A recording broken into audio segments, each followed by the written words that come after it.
નિશાબા ખેર મારી YouTube ચેનલમાં આપ સૌનું હાર્દિક સ્વાગત કરું છું. આપણે જોઈ રહેલા છીએ શ્રીમદ ભગવદ ગીતાનો પ્રથમ અધ્યાય, જેનું નામ છે અર્જુન વિષાદ યોગ. અને આજે આપણે જોવાના છે શ્લોક નંબર 31 થી 35. જો ફ્રેન્ડ્સ, તમે મારી YouTube ચેનલ પર નવા હોય તો મારી ચેનલને સબસ્ક્રાઇબ કરવાનું ભૂલશો નહીં. અને હા, બેલ આઇકોન પર જરૂરથી ક્લિક કરજો, જેથી તમને મારા નવા વિડીયોની નોટિફિકેશન મળતી રહે. તો ચાલો હવે આપણે જોઈએ શ્લોક નંબર 31.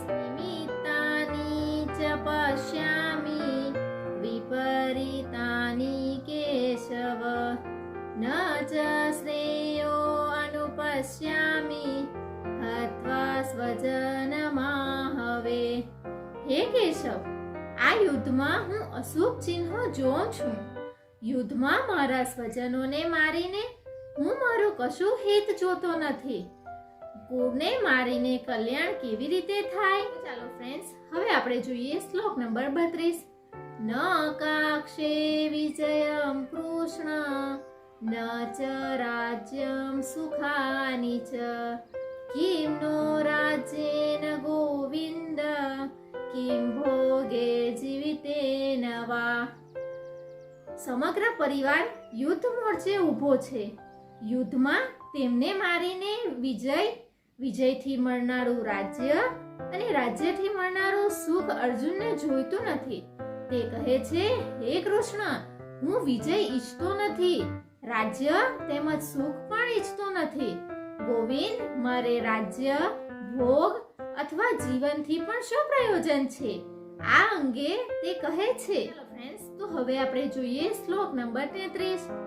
येषामर्थिकाक्षितं नो राज्यं भोगा सुखानि च ते इमे अवस्थिता युद्धे प्राणां त्यक्त्वा धनानि च. જેને માટે રાજ્ય, ભોગ અને સુખ વગેરે ઈચ્છીએ છીએ, તે જ પરિવારની આશા છોડીને યુદ્ધના મેદાનમાં ઊભો છે. મને રાજ્યની તો ઈચ્છા હતી, પણ પરિવાર માટે હતી. ભોગ, સુખ અને ધનની પીપાસા સ્વજનો અને પરિવાર સાથે તેને ભોગવવા માટે હતી. પરંતુ જ્યારે બધા પ્રાણોની આશા છોડીને ઊભા છે, ત્યારે મને સુખ, રાજ્ય કે ભોગની ઈચ્છા નથી. આ બધું તેમના માટે ગમતું નથી. એમનાથી અલગ થઈને મારે એની કોઈ આવશ્યકતા નથી. જ્યાં સુધી પરિવાર રહેશે ત્યાં સુધી વાસના રહેશે. ઝૂંપડીમાં રહેનાર પણ પોતાના કુટુંબ, મિત્ર, સ્વજનોને મારીને વિશ્વનું સામ્રાજ્ય સ્વીકારશે નહીં. અર્જુન આ જ કહે છે કે મને ભોગ પ્રિય હતો, વિજય પ્રિય હતો, પરંતુ જેમના માટે આ બધું હતું તેઓ જ જ્યારે ન રહે તો ભોગનો ઉપયોગ શું? આ યુદ્ધમાં કોને મારવાના છે? ફ્રેન્ડ્સ, તો હવે આપણે જોઈએ શ્લોક નંબર 34. આચાર્યાઃ પિતર પુત્રા તથૈવ ચ પિતામહઃ માતુલાઃ શ્વશુરાઃ પૌત્રા શાલા સંબંધિનઃ તથા. આ યુદ્ધમાં આચાર્યો, વડીલો, પુત્રો તથા એ જ રીતે દાદા, મામા, શ્વશુર, પૌત્રો, શાળા તથા તમામ સંબંધીઓ છે. ચાલો, તો હવે આપણે જોઈએ શ્લોક નંબર 35. એતાન હંતુમિચ્છામિ ધનતો અપી મધુસૂદન અપી ત્રૈલોક્ય રાજ્યસ્ય હેતો કિમ નો મહી કૃતે.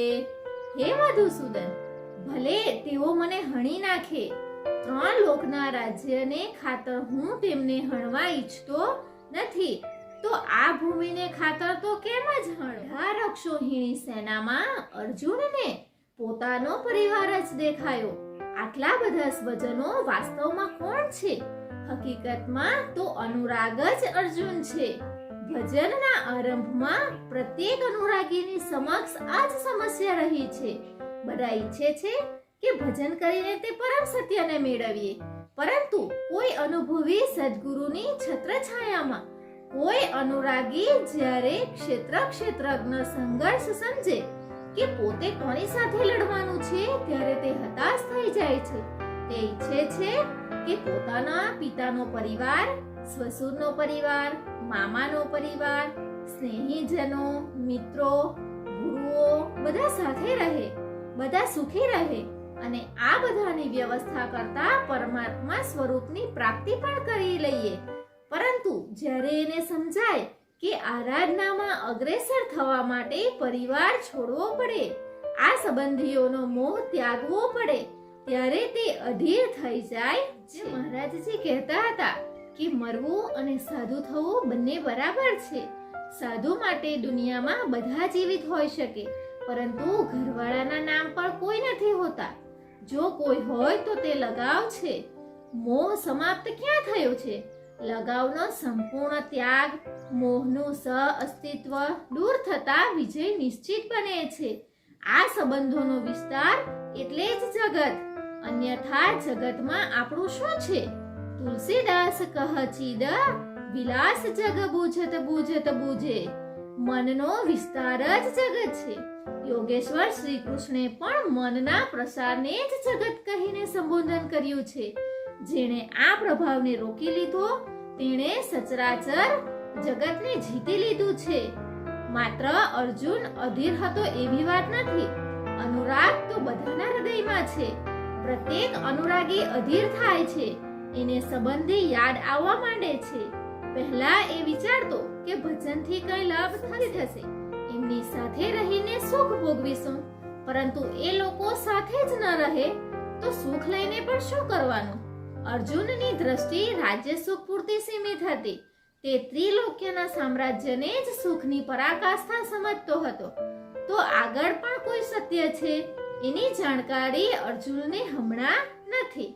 ફ્રેન્ડ્સ, આગળનો શ્લોક હવે આપણે આવતા વિડીયોમાં જોઈશું. તમે મારી ચેનલને લાઈક, કોમેન્ટ, શેર અને સબસ્ક્રાઇબ કરવાનું ભૂલશો નહીં. જય માતાજી, જય હિન્દ.